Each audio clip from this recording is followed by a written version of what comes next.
Hi guys, it's Ru, and today's video is a review of Tom Ford's brand new Traceless Perfecting Foundation, so stay tuned for that. Okay guys, so first off I'm going to quickly talk about the foundation and how I got it and things like that, and then we'll do an application and a first impressions when I put it on for the second time. I had it on in the shop when I tried it, but this is me applying it for the first time properly later on in today instead of wearing it from going out the shop, if you know what I mean. So I picked up this foundation in Tom Ford today. I was originally about to buy the YSL Skin Fusion Foundation or Fusion Ink. I showed you in my previous video, and then I heard Tom Ford had released a new ink foundation, and when two foundations get released together it's best to try both, and I seen this online and it just looked so phenomenal. I had never bought a Tom Ford foundation before just because their original Traceless formula is very light coverage. I do like a heavier coverage, and I do like it to be natural as well and matte, which are kind of difficult to come by together in a foundation. I definitely was looking for that, and I'm really glad I seem to have found that in the new Tom Ford one. So I did choose to buy this over the YSL one, and one of the reasons was this really nifty little pump. It just pops up like that, that's so cool. They were telling me in Tom Ford that this won't be released officially till Monday, so I will hopefully have this up for you by Monday so you can go out, buy it, and then watch a review of it, or watch a review and then go buy it, you know. It's always better, especially when a foundation that costs this much comes out, that you try it before you buy. This foundation costs £60 in the UK, and their original formula costs £50. Now I originally, when I first started makeup, said I would never buy a makeup product that was over £50 foundation wise, but over time I've changed my mind and I have bought something for like £55, which was the Hourglass Immaculate Foundation, and then I went and spent £60 on this.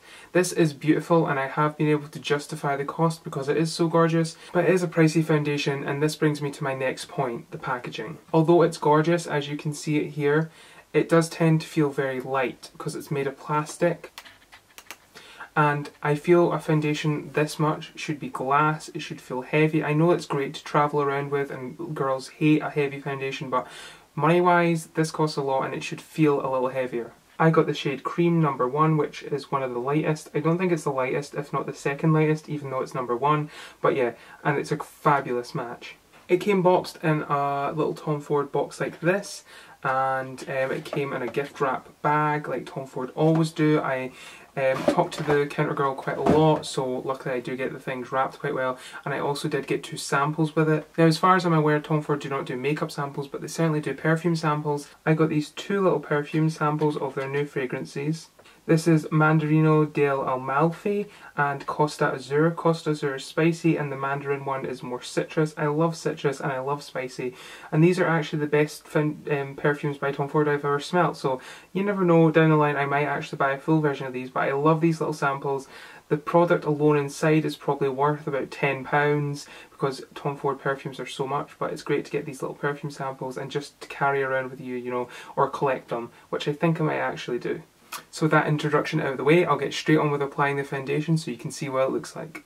Okay guys, so as normal I'm using my beauty blender. I use this all the time with every foundation because it always gives a smooth, flawless finish. I don't have to worry about a bad applicator with this sponge, and I just love it. I just apply a little bit of this to the back of my hand and then I blend it in with this, so let's get going. Now the girl at the counter did say this foundation a lot goes a long way, so I'm trying to use not too much as to see how that works out, but I will use more if needed. So far I like the consistency, it's not too watery, it's quite creamy, I do like that, and it's easy to blend in, I'm noticing so far. So I'm going to keep doing this. So I'm almost done guys, so I will talk to you at the end and we'll see how this looks. Okay guys, so I've just applied the foundation, and so far I can tell you right off the bat it looks gorgeous. I am loving it.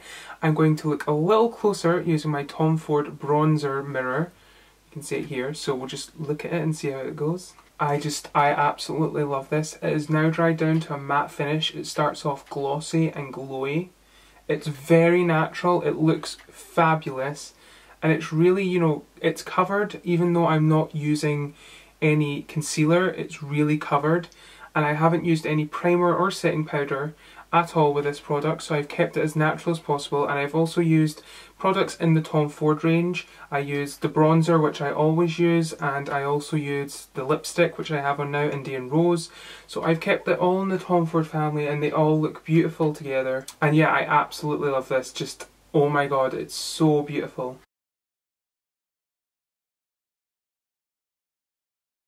Now, I did love the YSL foundation that I just did a review of, previous video to this, but it made me look so dry and matte so fast. Although the finish was nice, it did make me look very flat.